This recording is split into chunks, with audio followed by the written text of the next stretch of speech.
శక్తి తైలాభిషేక ఆరాధన ప్రతి నెల మొదటి శనివారం మొదటి ఆరాధన 7 గంటల నుండి 10 గంటల వరకు, రెండవ ఆరాధన 10 గంటల నుండి 1 గంట వరకు. స్థలం మేనిస్టెలా auditorium, పంటకాలువ road, NTR circle, Vijayawada. ప్రార్థనా శక్తి తైలాభిషేక ఆదివారపు ఆరాధన సమయం ఉదయం 8:30 గంటల నుండి. స్థలం వైస్రాయ్ గార్డెన్స్, జుబ్లీ బస్టాండ్ ఎదురుగా, సికింద్రాబాద్. ప్రార్థనా శక్తి తైలాభిషేక ఆరాధన మార్చి 2 ఆదివారం సమయం సాయంత్రం 5:30 స్థలం ఎన్ఆర్సీ గార్డెన్, మూసాపేట్, పిల్ల నంబర్ 842, కుకట్పల్లి. తాడేపల్లిగూడెం పరిసర ప్రాంత ప్రజలకు శుభవార్త. ప్రార్థనా శక్తి తైలాభిషేక ఆరాధన ప్రతి నెల మొదటి బుధవారం సమయం ఉదయం 10 గంటల నుండి. NK highway grounds, Autonagar, Gudem highway bypass road, Tadepalligudem. ప్రార్థనా శక్తి తైలాభిషేక ఆరాధన ప్రతి నెల మొదటి గురువారం సమయం ఉదయం 10 గంటల నుంచి. స్థలం తూర్పుగోదావరి జిల్లా, అమలాపురం దగ్గర, ఉప్పలగుప్తంలో. ప్రార్థనా శక్తి తైలాభిషేక ఆరాధన ప్రతి నెల మొదటి శుక్రవారం.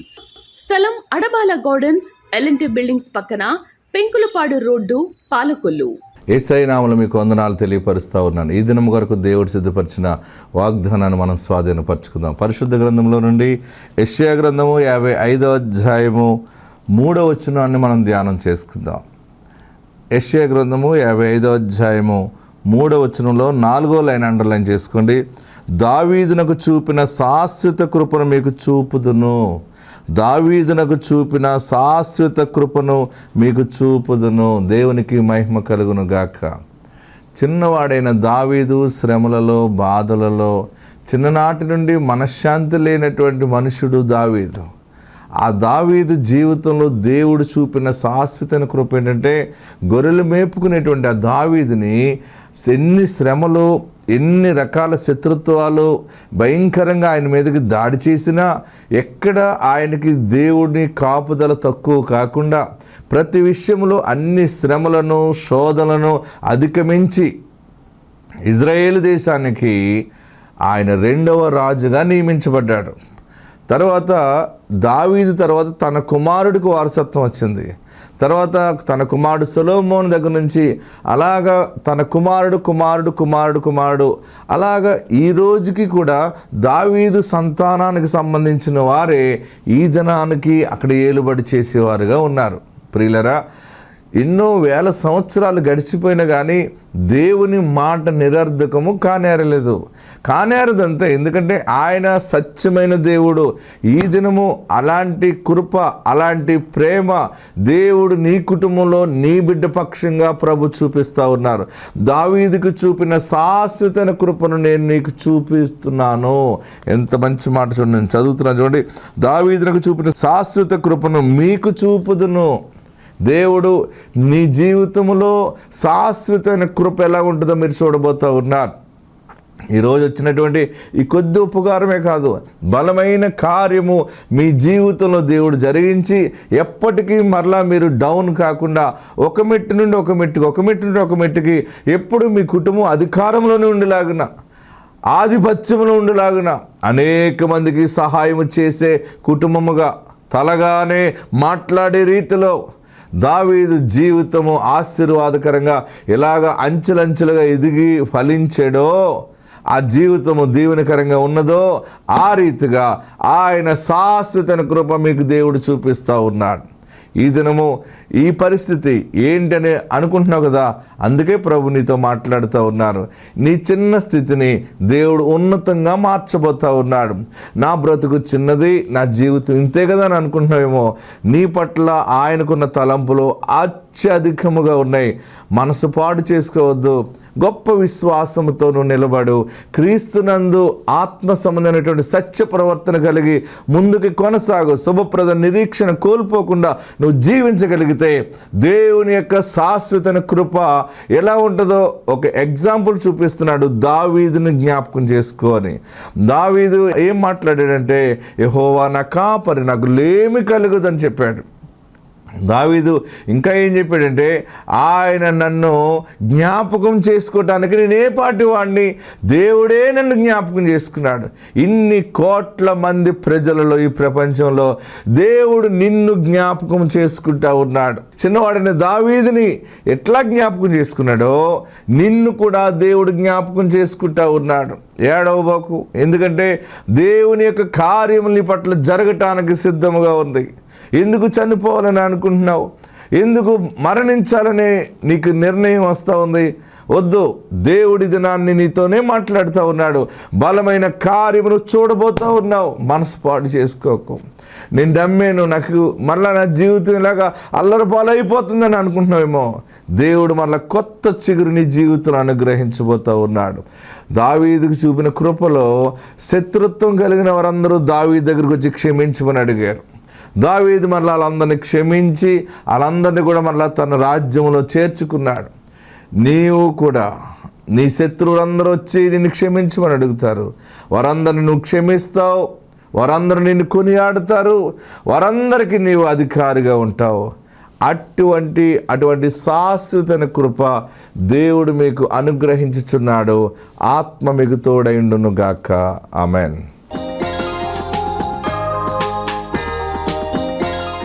వాక్య భాగంలోకి వెళ్దాం. కొద్ది నిమిషాలు దేవుని వాక్యాన్ని ధ్యానం చేసుకుందాం. యెషయా గ్రంథము 54వ అధ్యాయము 12వ వచనం చదువు సహాయం చేయండి. గత కాలంలో 11వ వచనం మీద దేవుడు మనకి అద్భుతమైన సందేశాన్ని అనుగ్రహించాడు. ఈ దినము 2వ సందేశం. అందులో యెషయా గ్రంథము 54వ అధ్యాయము 12వ వచనం. మాణిక్యమణులతో చూడండి, మాణిక్యమణులతో నీ కోట కొమ్ములను సూర్యకాంతములతో నీ గుమ్మములను కట్టుదును. ప్రశస్తమైన రత్నములతో నీకు సరిహద్దులు ఏర్పరచుదును. ఆమేన్. దేవుడి దినాన్ని నీతో మాట్లాడుతున్న గొప్ప మాట. ఈ వాగ్దాన గొప్ప బలమైన ఆశీర్వాదము నీకే. మాణిక్యమణులతో నీ కోట కొమ్ములను కట్టుదును. ఆమేన్. నీకంటూ ఒక కోట ఉంటుంది. కోట అనేది మనకు తెలుసు కదా. కోట నీ ప్రాకారము. ఆమేన్. హల్లెలూయా చెప్పండి.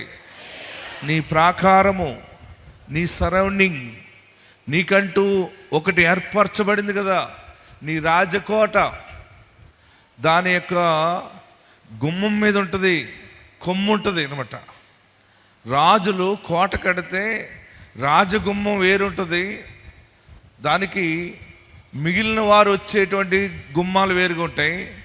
అయితే అసలైంది మెయిన్ డోర్, దానికి కొమ్ము ఉంటుంది. ఏముంటుంది? కొమ్ము ఉంటుంది అనమాట. ఆ కొమ్ము చాలా ఒక ఉన్నతమైనటువంటి చెక్కుడుతో చెక్కుతారు దాన్ని.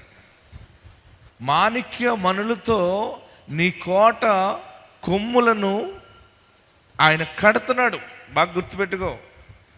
అంటే మెయిన్ నీ కుటుంబ యజమానుడు సూచనగా ఉంది, నీ యజమానురాలకు సూచనగా ఉంది, నీ బిడ్డలు, నీ ఆస్తి దీవెనంతటికి దేవుడు అద్భుతముగా తిరిగి కడుతున్నాడు.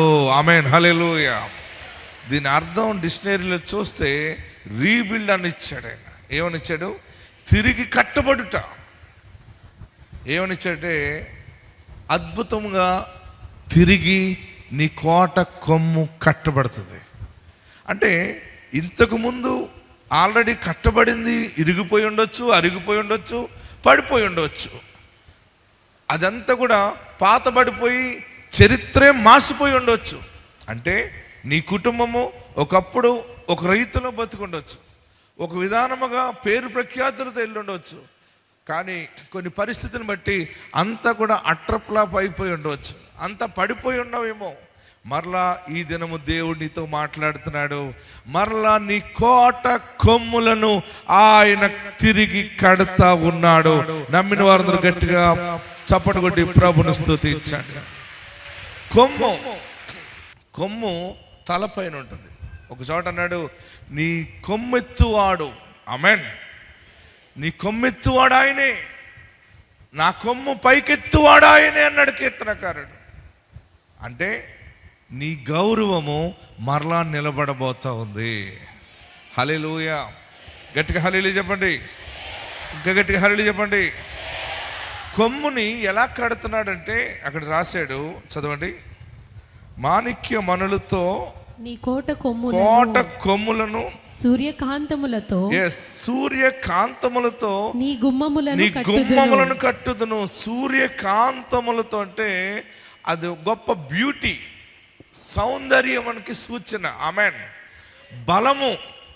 సూర్యకాంతములతో అంటే పాడైపోయిన నీ బ్రతుకు, చెదిరిపోయిన నీ బ్రతుకు, నీ ఆస్తి, నీ జ్ఞానము, నీ బలము అన్ని కూడా, నీ తెలివితేటలు దేవుడు మరలా సౌందర్యముతో నీ కొమ్ములను, నీ బ్రతుకుని తిరిగి కడుతున్నాడు.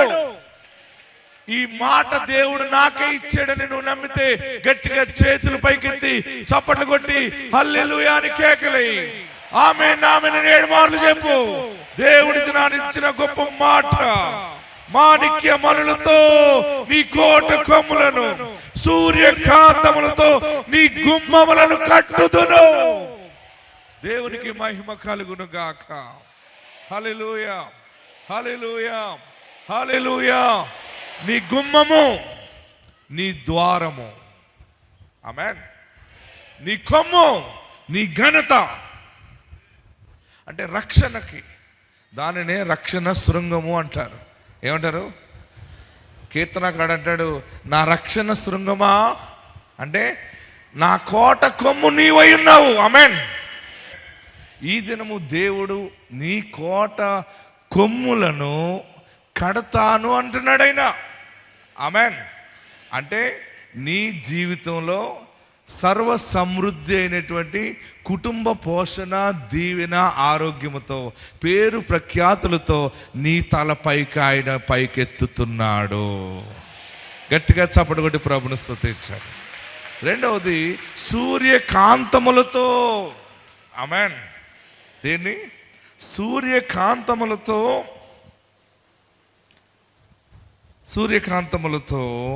నీ గుమ్మములను కట్టుదును. గుమ్మము, సూర్యకాంతం అంటే నీ ద్వారము, నీ గుమ్మములు. దేవుడు నీకు ఇచ్చిన ఆధారము, ఉద్యోగమా, వ్యాపారమా, పాడ, పంట, ఏదైతే ఇన్కమ్ సోర్స్, ఏ రీతిగా ఆదాయం వస్తే నువ్వు బ్రతుకుతున్నావో దానిని దేవుడు అందమైన ద్వారముగా మారుస్తున్నాడు. రెండవది అక్కడ రాశాడు స్ట్రెంగ్త్ అని రాశాడు, తర్వాత ప్రొటెక్షన్ అని రాశాడు. దాని మీనింగ్, దాని అర్థాలు ఎన్ని రకాలుగా వస్తాయంటే, అంటే దేవుడు నీ ద్వారానికి ఏ అపాయము కలగకుండా, నీ డోరు మొయ్యబడకుండా, నీ డోరు కూలిపోకుండా, నీ గుమ్మము కదిలిపోకుండా దేవుని ఆత్మ చేత ఆ ద్వారమును బలపరుస్తున్నాడు. నమ్మిన వారందరూ ఎలుగెత్తి గట్టిగా చప్పట్లు కొట్టి ప్రభుని స్తుతించండి. సూర్యకాంతములతో నీ గుమ్మములను తిరిగి కడతాను. ప్రమోషన్ రాబోతుంది మీ కుటుంబంలో, నీ ఆస్తిలో ప్రమోషన్ రాబోతుంది, నీ పంటలో దీవెన చూడబోతున్నావు. అన్ని రకాలుగా వచ్చే ఆదాయము ఇక ఆగనే ఆగదు. నీకు వచ్చే రాబడి బలముగా ఉంటుంది, దానిని ఎవడు ఆపలేడు. ఆమేన్. సూర్యకాంతం అంటే సౌందర్యముతోను బలముతోను కాపుదలతోటి కడతాడంతే.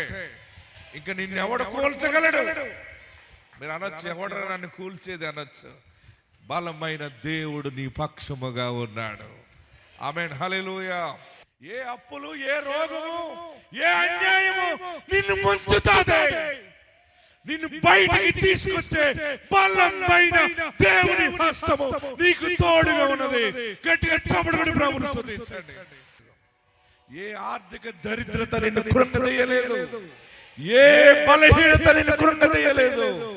నీవు నమ్మిన వాడు యెహోవా బలమైన వాడు. యేసు బలమైన వాడు. నీ దీపము ఆగదు, ఆర్పదు. ఆయన వెలిగించాడు. ఎంత సుడిగాలి వచ్చినా, ఎంత పెను తుఫాను వచ్చినా, అందరూ ఒకటైపోయిన ఒంటరి అయిపోయినా అక్కడే నేను 10,000 వెలుగుగా మారుస్తాడు. హల్లెలూయా. దేవునికి మహిమ కలుగును గాక. హల్లెలూయా.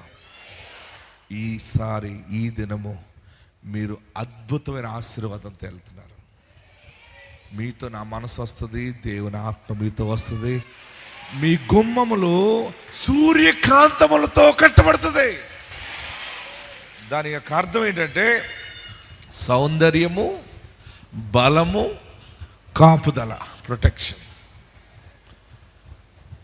ఇంతవరకు సరైన ఆదాయం లేదని ఏడుస్తున్నావేమో, సరైన ఆ దారి లేదు, సరిపడట్లేదు, ఉద్యోగం ఉంటే బాగుండు, వ్యాపారం ఉంటే బాగుండు, వ్యవసాయం ఉంటే బాగుండు, ఏదో ఒకటి కలిసి వచ్చేది ఏది లేదు, అన్నీ పాడైపోతున్నాయి, ఇందులోకి వెళ్ళినా నష్టమే వస్తుంది, అన్నిట్లో లాభము లేదని ఏడుస్తున్నావు కదా. నిన్ను సూర్యకాంతములతో నీ ఆశీర్వాద ద్వారాన్ని తిరిగి కడుతున్నాడు ఆయన, తిరిగి రీబిల్డ్ చేస్తున్నాడు. ఆమేన్. ఆయన కట్టేవాడు. కూలిపోయిన నీ జీవితాన్ని, చెదిరిపోయిన నీ బ్రతుకుని మరలా కడతాడు ఆయన. నీ వ్యాపారంలో, నీ ఉద్యోగంలో, నీ చదువులో ఆగిపోయిన నీ స్టడీ కంటిన్యూ అవుతుంది.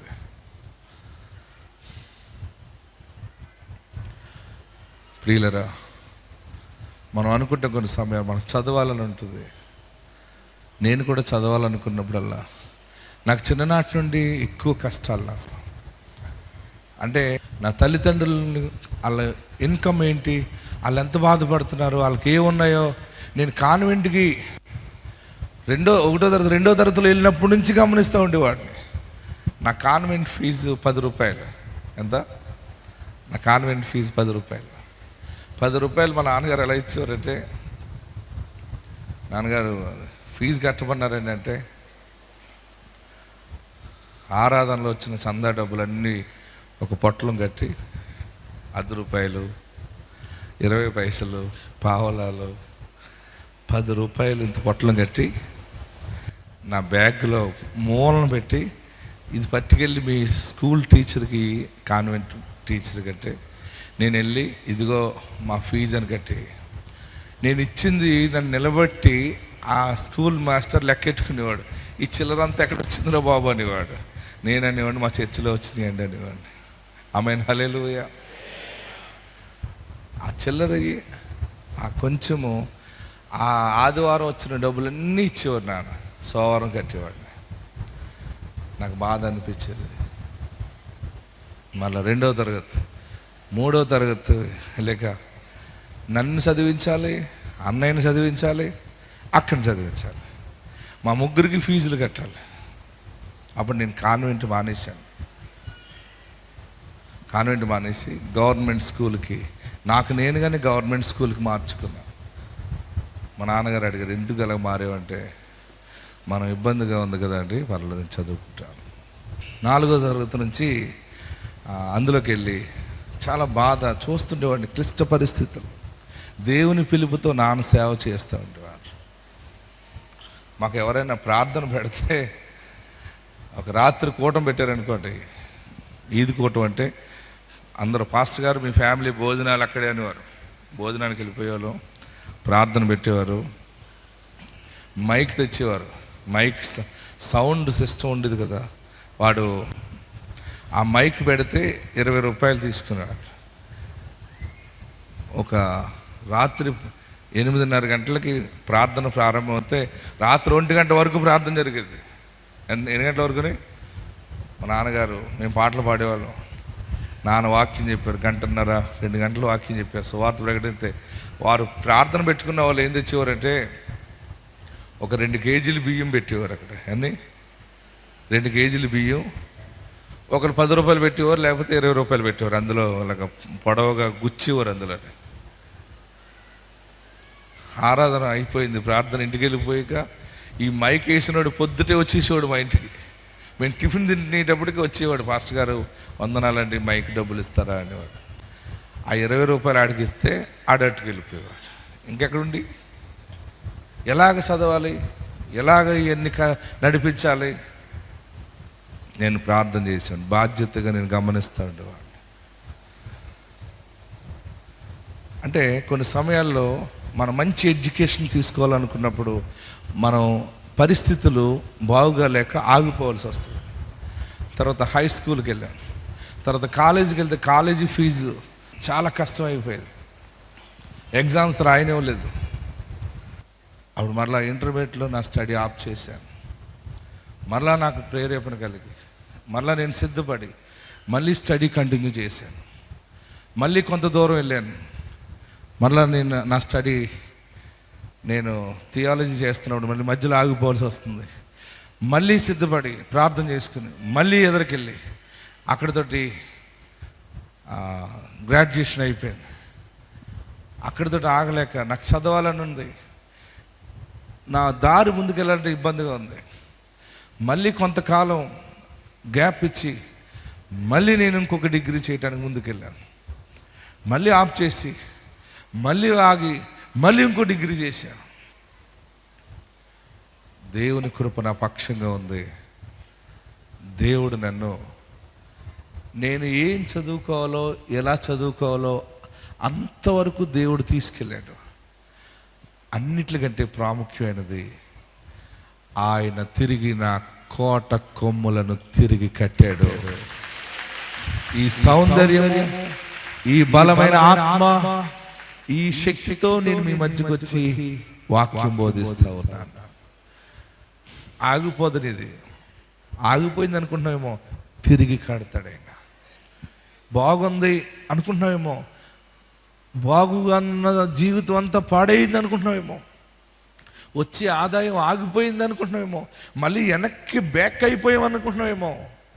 ఎక్కడికి వెళ్ళి ఎక్కడ వెనక్కి వెళ్ళినా ఈరోజు నీకు ఇస్తున్న మాట ఏంటంటే, నీ కోట కొమ్ములు పైకి తిరిగి బలముగా కడుతున్నాడు. హల్లెలూయా! గట్టిగా హల్లెలూయా చెప్పండి, ఇంకా గట్టిగా హల్లెలూయా చెప్పండి. మొన్న ఒక పెద్ద వ్యక్తి అన్నాడు, ఇషాక్ గారు, దేవుడు మిమ్మల్ని ఎంత స్థాయిలో పెట్టాడండి అన్నాడు. ఏమండి అన్నాను, మీ పేరు చెప్పుకుని మా పిల్లల సంబంధాలకి మేము చెప్పుకుంటున్నాం, మీరు ఎవరి తాలూకా అంటే మాకు మీరు అంత దగ్గర కాకపోయినా కానీ ఇసాక్ మాస్టర్ గారు వాళ్ళ తాలూకా అని చెప్పుకుంటున్నామండి అన్నాడు. ఆగిపోయిన నా కోటని దేవుడు తిరిగి కొమ్ముగా నిలబెట్టాడు. ఆమేన్. మనమంతా యేసు రక్తములో కుటుంబముగా ఉన్నాము. మా ఇంటి పేరు, రెడీగా ఉన్నారా? పక్కింటి పేరు, ఎదురింటి పేరు కల్వరికొండ, మావాడ పేరు సియోను. మనం అంతా యేసు రక్తంలో కడగబడ్డవాళ్ళం. ఆమేన్. దేవుడి దినాన్ని నీకు ఇస్తున్న గొప్ప మాట ఏంటంటే, నీ బిడ్డ చదువు ఆగిందని అనుకోవద్దు, మళ్ళీ నీ బిడ్డ చదువు చిగురు అవుతుంది. ఆమేన్. నువ్వు ఎలా బ్రతకాలి, నీ లైఫ్ స్టైల్ ఏంటి, అన్నీ దేవుడు నీ మీద నువ్వు ఆనుకున్నప్పుడు తిరిగి నిన్ను కడతాడు ఆయన. పోయిన ఆస్తి తిరిగిస్తాడు, పోయిన జ్ఞానము, అందము, సౌందర్యము తిరిగి వస్తుంది. ఆయన ఇచ్చాడంటే సడన్గా వచ్చేస్తుంది అంతే. మీరు భయపడకండి, దేవుడు మీకు తోడై ఉన్నాడు. దేవుడు మీకు తోడై ఉన్నాడు. ఎక్కడున్నవారు అక్కడ లేచి నిలబడి హల్లెలూయా. ఎక్కడున్నవారు అక్కడ రెండు చేతులు పైకెత్తి, యేసయ్యా నువ్వు నాకు కావాలి, ఇంతగా దీవించే దేవుడు, నిన్ను వదిలి నేను బ్రతకగలనా బాబు, నీ ఉంటే ఈ లోకములో నాకు చాలయ్యా, నీ మాట చాలు బాబు, నీ మాట చాలు. ఈరోజు నీ దాసుని ద్వారా మాట్లాడావు, నా బ్రతుకుకు మించిన ఆశీర్వాదమే ప్రకటించావు. ఎందుకంటే నువ్వు చాలా కాస్ట్లీ దేవుడు, నువ్వు చాలా భాగ్యవంతుడైన దేవుడు, నీవు మహా అద్భుతమైన ధనవంతుడవు బాబు. పేదరాల్ని, పేదవాడిని, నా జీవితాన్ని మాణిక్యమణులతో కట్టాలని అనుకున్నావా? నీ ప్రేమ ఎంత గొప్పదయ్యా. అందరు ఎక్కడున్నవారు అక్కడ 2 చేతులు పైకెత్తి. యేసు ప్రేమ అంత గొప్పది. భూలోకంలో భాగ్యం ఇస్తాడు. నీ పాపాన్ని క్షమించి నీకు రక్షణ మార్గాన్ని ఇస్తాడు. పరలోక భాగ్యం ఇస్తాడు. ఏడవబోకు. ఏమీ లేదని ఏడుస్తున్నావా? మోసపోయానని ఏడుస్తున్నావా? అన్నీ పోయినాయి, కోల్పోయాను, అందమంతా పోయింది, నా శరీరం అంతా ఏంటో తెలియని అందహీనత వస్తుంది, నా తల వెంట్రుకలన్నీ రాలిపోతున్నాయి, నా స్కిన్ అంతా కూడా డ్యామేజ్ అవుతుంది, ఏడుస్తున్నావా? మరలా కడుతున్నాడు ఆయన సూర్యకాంతములతో నీ శరీరాన్ని కడుతున్నాడు ఆయన. నీ మార్గమును, నీ ద్వారాన్ని, సమస్తాన్ని రీబిల్డ్ చేస్తున్నాడు ఆయన. పోయిన ఆస్తి మరలా వస్తుంది, పోయిన అందం మళ్ళీ వస్తుంది, కోల్పోయిన ప్రతీదీ పొందుకుంటావు. ముత్తాతల దగ్గర నుంచి పోయినంతా నీ తరములో దేవుడు ఇవ్వబోతున్నాడు. అందరు గట్టిగా చప్పటి కొట్టి ప్రభుని స్తుతిద్దాం. నమ్మదగిన వాడు, మాణిక్య మణులతో, సూర్యకాంతములతో నీ గుమ్మము, నీ కొమ్ము పైకెత్తుతా ఉన్నాడు. ప్రార్థనలో ఉందాం. నమస్కరించి నా పాపాలు క్షమించేవాడు నమ్ముతున్నాను. నీ మార్గంలో నేను నడుస్తాను బాబు. నా హృదయాన్ని మార్చుకుంటాను. పాడైపోతుంది అసూయతోటి, స్వార్థంతో నా మనసుని, మలినమైపోయిన నా మనసుని నీ రక్తంతో కడుగు బాబు. నాకు మంచి మనస్సాక్షి అని ప్రార్థన చేయండి. ఈ దినము అభిషేకం ద్వారా ఆశీర్వాదంగా నువ్వు అడుగు పెడతావు బయటికి. నీ కార్యము సఫలం అవటం చూస్తావు. అందరూ ప్రార్థన చేయండి. స్తోత్రం.